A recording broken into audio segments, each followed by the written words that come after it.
Hello friends, नमस्कार। संध्याज kitchen को आपण मानक स्वागत। आज सावित्री व्रत मु नहीं आसी गोटे स्पेशल आइसक्रीम जोटा कि वाटरमेलन आइसक्रीम जोटा कि आपण उपास करके सावित्री व्रत करके एटा खाई परिबे। मात्र 3 मिनिट समय रे 3टी इंग्रेडिएंट मिसैकरी ए वाटरमेलन रे मु वर्तमान प्रस्तुत करची आइसक्रीम। देखंतु एथिबाई तरबुजटी बहुत लाल हेतिबा दरकार एवं भल भाबरे मीठा थिबा दरकार। जदि भल सुंदर लाल हेतिबो ताहले हमर आइसक्रीम टी भल सुंदर भाबरे लाल लाल देखा हबो। तेणु मु देखिकरी जानिची भल भाबरे काची लाल तरबुज तो मझी अंश को काटी नेबी, जमा धला अंश नेबिनी। देखंतु चोपा सहित आउरी लागिची ताकू मु नेउ नै। एपरि भाबरे जेति करिया आवश्यक सेति नै गली काटिकरी टोटाल धला अंश नेबिनी। देखंतु ताकू किपरि भाबरे पतला पतला पीस काटी नउची। आपण भाबिबे जे एते पतला काटिबा कोन दरकार, किंतु तार कारण मु कहिबी। देखंतु भलो भाबरे पतला पतला करी काटी नेली। ए तरबुजटारे मंजी बहुत कम थाए, तथापि भी मंजी सुंदर भाबरे बाहरिया पई मु पतला पतला करी काटी नेची। फଳରେ बहुत सहजरे मंजी गुडिक मोर बाहर जिवो।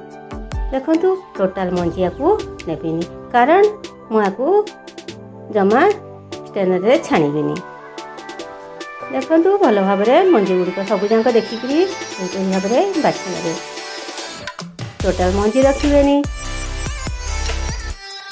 जेते सुंदर मीठा हेतिबो तरबुजटी हमर सेते भल। आपण जदि चाहिबे चीनी की स्किप कर देते, चीनी पकेइबेनी। किंतु जदि आइसक्रीम पाई टिके मीठा दरकार, तेणु एथार अल्प किछि चीनी नेछि। आपण चीनी खातु किंबा ओसा व्रतरे चीनी बदल रे मिश्री मध्य यूज करि परिबे, किंबा सुगर फ्री टैबलेट मध्य यूज करि परिबे। देखंतु सब गुडा को मु काटी कि नै गली। वर्तमान तार मंजी गुड़िक अलग कर देछि।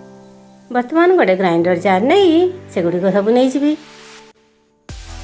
एथर मु एठारे देउछि किछि चीनी, जोटा कि 3 चमच चीनी पकईदेली। आपण चीनी बदल में मिश्री नहीं परिबा, किंबा सुगर फ्री टैबलेट मध्य यूज करि परिबे।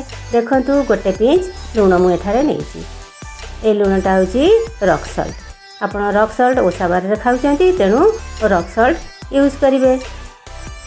वर्तमान ताकू ग्राइंडर नेकरी ताकू ग्राइंडिंग कर नेबी। देखंतु मु ताकू ग्राइंडिंग करि नउची। भल भाबरे खंड खंड जेमती न रहिथिबो भल भाबरे पेस्ट हे जिवो, सेहि परि भाबरे ग्राइंडिंग कर नउची। टोटाल पानी भी एथरे देइनी। टोटाल एथरे आपण पानी देबेनी। देखंतु केते सुंदर कलर देखाउची। स्पून साहाय्य देखिली टिके खंड खंड रहिछि, तेणु आउ टिके ताकू ग्राइंडिंग करि नेबी। बस मोर ग्राइंडिंग हो गला। एबे देखिबी हेछि कि नहीं। हाँ, भल भाबरे हो जाइछि। एथरे आ गोटे जिनस ऐड करबी। 2टा जिनस ऐड करथिली। वर्तमान देखंतु नै जाइछि लेंबू फाळे ता धरे ऐड करथिली। चिपुड़ी की तार रस दे देली। ताकू पुणी टिके मिसैया पई टिके पल्स मोड रे करि नेबी। हो गला मोर रेडी। वर्तमान आपण को आइसक्रीम मोल ले भरी नेबे। आपण पाखर जदि आइसक्रीम मोल नथिबो, छोट ग्लास किंबा कप रे भी भरी नै परिबे। किंतु कवर करिकी ता ऊपर घोड़े देबे, नहले तार मीठा अंश कमी जिवो। एगुड़िक आइसक्रीम मोल ले मु भरी नै जाउची। देखंतु मोर 6टा आइसक्रीम वर्तमान एतिकरे हे गला।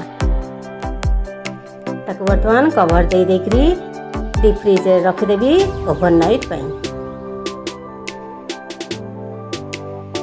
ओवरनाइट रखि देबी, राति सारा रखि देबी, किंबा आपण 5 ରୁ 6 घंटा रखि देई परिबे। बस मोर हो गला। ओवरनाइट रखिकी काढ़ी आनिची। मो चैनल रे देखि परिबे। जदि आपण सब्सक्राइब न करछंती ताहले मो चैनल को सब्सक्राइब कर दियंतु, जहाँ द्वारा कि मोर समस्त वीडियो रा नोटिफिकेशन आपण पाखरे प्रथमे पहुंची जिवो। Thank you for looking my channel.